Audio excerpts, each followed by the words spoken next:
obviously missed out on the last London card. I think it was like right around that same time. So are you viewing this as like making up for a missed opportunity? You know, you're in all that from your last fight. Yeah, it's nice to be local again. Not have to go to New York or Vegas. Nice little 3-hour drive, and we're here. So yeah, I feel like if I could have picked between this one and the last one, I'd have picked this one anyway. Big pay-per-view card, massive main event, massive co-main. So I think a lot more eyes will be on this one. And yeah, it's good to be back in London. In your leading into the last fight, I feel like that was a lot of the questions, like why are you not fighting on London? You're an undefeated guy, like fighting the high-ranked opponent. Coming off of that, is it almost freeing that now you don't have to answer all these questions? Like, are you the future of this country? Like, why aren't you fighting in London? Now you just get to focus on this fight and who you're fighting. Yeah, exactly that. You know, it's nice to be undefeated and all that, but the pressure does amount a little bit. It feels like I've got a bit of a monkey off my back, and I can go out there now and just focus on this fight. And I know what it's like to lose. I know I've experienced it. I felt the heartbreak and all that of it, but you know, life goes on, and it's nice to be able to just focus on this fight now and go out there and get after it. Sean Brady said something similar when he was going into his Bilal Muhammad fight, that like the thoughts of like title shots and the O in their record, like it didn't weigh on it. He didn't realize how much it weighed on him until the fight was over. Did it, in hindsight, was it in the back of your mind a lot, this undefeated record? Yeah, I think so. It's kind of like all anyone wants to talk about when you're undefeated is what's next. Where do you win this fight? Where you're gonna go? You want, how long do you want to fight for the belt? Blah blah blah. It's kind of like you don't necessarily feel it at the time, but when you look back, that's all it is constantly all fight week. And obviously, it'd be great to have won that fight and still be undefeated. But by picking up a loss, you almost have to take a step back and look at what went wrong and what can be done better. And it's a good learning experience. And yeah, it just feels a little bit less. Don't want to say stressful, but it just feels a little bit less like of a drain on me this week, not having to talk about being undefeated and how, like, you know, do I worry about losing and do I feel the pressure and all that. It's just nice to just go out there and worry about the fight. You're obviously fighting Makwan, a guy who at one point he was the undefeated guy coming up, and now he's not lost a bunch in a row lately, but he's like, I think like 4 or 5. So what are you expecting from him when you guys lock up on Saturday? I expect him to bring what he always brings. You know, if you let him in the fight and give him an opportunity, he'll take it and put you away. He's a dangerous guy in areas.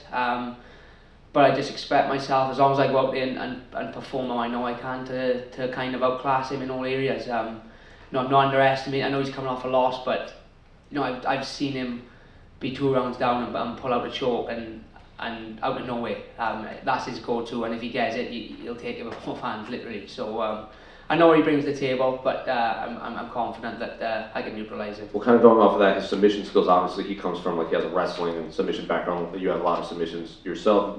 Historically in the past, when you get to submission artists fighting, it can kind of turn into a striking matchup. So how would you rate your striking compared to him, even though, because he does have that amateur background? Yeah, I mean, I think he's got a decent little boxing style on the feet, but I think in terms of, you know, variety of tools, I think I kind of outmatch him there. I think I'm a lot more well-rounded in terms of striking IQ. I've been boxing and kickboxing since 6 years of age. I don't necessarily show it all the time, but I'm well-versed on the feet. I've got really good Thai and boxing coaches, and I think if it turns into a pure striking match, then I win that one every day. But I don't expect it to. I do expect him to shoot and try and wrestle me. And last one for me, how do you see the main event playing out between Leon and Kamaru?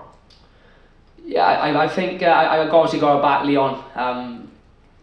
This card wouldn't be happening if Leon didn't do what he did in August. But I think it'd be a close fight. I don't think it'd be as one-sided as the last one in terms of Usman dominating, but I think it'll be a close fight. It'll be down to the wire, but I'm confident Leon will pull it out. Judd, just over here. You're coming into this week obviously a lot heavier than you have before. You're calling me fat? No, not of course. What was the decision behind the move to featherweight? The last probably 3 or 4 weight cuts have been really tough. Really tight. I mean, there's no secret. I always look like death warmed up on the scale. And my old man and my other coaches have probably been at me for about 12, 18 months to consider the move. And it's easy to forget about a tough weight cut when you're winning all the time. And I think the fact that I lost, I felt like I don't want to blame the loss on the weight cut because that'd be unfair to my opponent, but I felt like I didn't carry into what I do in the gym into the cage. So I went up and got a DEXA scan, BMR scan, a bone density scan, and they kind of looked at me stupid as if to say, you know, you keep cutting all this weight, something's going to go wrong. And I feel like I've said this about 100 times, but if something happens in the cage, I know what I signed up for. But if something drastic happens in the bath or in the sauna beforehand, then that's not what I signed up for. And you know, I just thought, let's give it a go. I didn't want to kind of jump into it and just like, right, I'll just go up the weight and not cut any weight. I wanted to do it properly.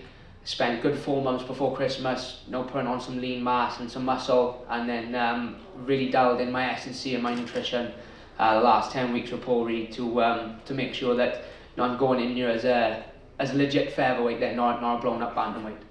Yeah, and how do you think, not having to cut all that weight, how do you think that's going to impact your performance? I just think I'll be able to perform in there on the night how I do in the gym. I'll still be cutting a little bit of weight. I'm not like, it's not like I'm walking around 146 now. I'm still going to have a water cut. I'm still going to be able to put on a little bit of weight going into the fight. But I just feel like I'll be much more energised. I feel like the weight cut, especially like, if I look back at my fight last March, I won that third round on just guts and determination. I had no feeling in my arms, in my legs, and my coach will tell I can do 10 5-minute rounds if I got to in the gym. It's not an issue. So to be that tired at the end of a 3-round fight is a weird feeling, and I just think my engine at this weight, I'll be able to go at the pace all day, and I think that'll obviously just be another tool to add to my basket. Well, what do you make of the featherweight division? It's equally as stacked as bantamweight. I think there's not an easy fight. Even the guys outside of the rankings, you know, just below, they all got capabilities of going on and being top contenders. And then you look at the top 15, just like a bantamweight, it's full of sharks and full of killers and no easy fights. But that's where the UFC is. I think I know I signed up for when I signed the contract with the UFC that I'm not going to get an easy fight now for the rest of my career as long as I stay here. So. You know, but I'm used to that. I've been fighting tough guys all my career, so it's nothing new, and it's I'm a martial artist, and that's the type of challenge we want. We don't want to go in there and have gimmies. We want to go in there and prove that we can compete with the best. And of course, Alexander Volkanovski is going to be obviously taking on Yair Rodriguez next to unify the title. How do you see that going down? It's wild because if you'd asked me before the fight, I'd say Volk comfortably, but Yair looked that good against Emmett. It's kind of like it's thrown a bit of a spanner in the work because Volk looked pretty much unbeatable at featherweight. He looked pretty much unbeatable at lightweight as well. Then Yair pulls on a performance like that. I think they're doing the right thing by making that fight next because it's a real clash of styles, and I think anyone who kind of stands and trades with Rodriguez could be in for a long night. But if there's anyone that could do it, it's probably Volk. Thank you. On the lead up to this fight, obviously you've been able to focus more on improving on things that you might think you have to improve on instead of cutting weight. How refreshing has that been for you to be able to focus on improving your game instead of kind of having to focus on the weight cut as much? Yeah, it's been probably the best. Well, it's been the best camp I've had in a long time.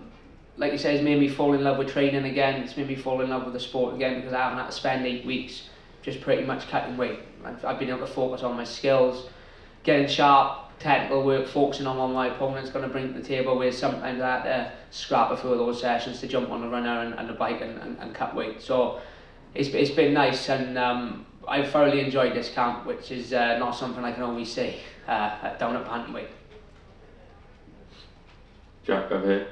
I just wanted to ask you about the process of changing weight with the UFC. Is that something that's simple to do? Yeah, pretty much. Text my manager Graham, said, "Can you let him know I'm going to featherweight?" And that was that pretty much. Didn't you know more off? It was, you know, I think the UFC are kind of all for guys, you know, not cutting massive amount of weights and going in there alpha. I think the alpha you go in, the better fight that you're going to have and the better you're going to perform. So there was no pushback or nothing like that. Just a case of let them know I'm going up a weight.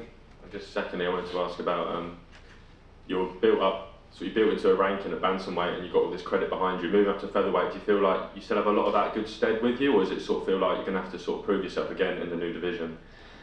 I think people will obviously look at me as being a ranked bantamweight. I think he's obviously legit to get that ranking, but at the same time, I have kind of got to start again, and it is a different weight class against different guys, you know, who oppose different threats. So I have got to I've kind of got to start all over, but I got no problem doing that. I think a good win Saturday anyway. Makwan's beat some good level guys. Been in there with some good level guys. So if I can get a good win there, then I think it'll kind of fast track me up a little bit. Jack, hi mate. Featherweight's populated with a lot of UK talent now. We saw Nathaniel Wood and Daron's fight unfortunately fall through. Are you happy to fight other UK fighters, or would you rather fight fighters from outside Great Britain?